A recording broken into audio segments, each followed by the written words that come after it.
அமைச்சர் உதயநிதி ஸ்டாலின் துணை முதலமைச்சராக பதவியேற்க உள்ளதாக வெளியாகும் தகவல் குறித்து விசிக தலைவர் தொல் திருமாவளவன் அதிரடி கருத்து தெரிவித்துள்ளார். அந்த கூட்டத்துல துணை முதல்வரா உதயநிதி ஸ்டாலின் அறிவிக்க போறாங்க. அதுக்கான ஆலோசனை கூட்டம் இருக்கிறாங்க. அதை எப்படி பாக்குறீங்க? அது ஆளுங்கட்சி எடுக்கக்கூடிய ஒரு முடிவு. யாரை துணை முதல்வராக்குவது, யாரை எந்த அதிகார பீடத்தில் அமர வைப்பது என்பது குறித்து ஆளும் கட்சி எடுக்கிற முடிவெடுத்த பிறகுதான் நாம் கருத்து சொல்ல முடியும். அதுக்கு முன்னால கருத்து சொல்றது எதுவும் இல்லை. இப்போது கூட்டம் நடைபெற்றுக் கொண்டிருப்பதாக சொல்கிறார்கள். கூட்டத்திற்கு பிறகு என்ன முடிவு என்று அறிவிக்கப்படும். அதன் பிறகு கருத்து. துணை முதல்வருக்கான தேவை இருக்குங்களா சார்? துணை முதல்வருக்கான தேவை அதாவது அவங்களுக்கான சுதந்திரம். அதுல இருந்து நம்ம என்ன இதுல தேவை இருக்கு தேவையில்லை இதுல கருத்து சொல்றது ஒன்றும் கிடையாது.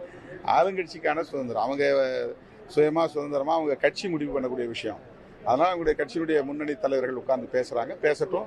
அது என்ன முடிவு எடுக்கிறாங்கன்னு பார்க்கலாம்.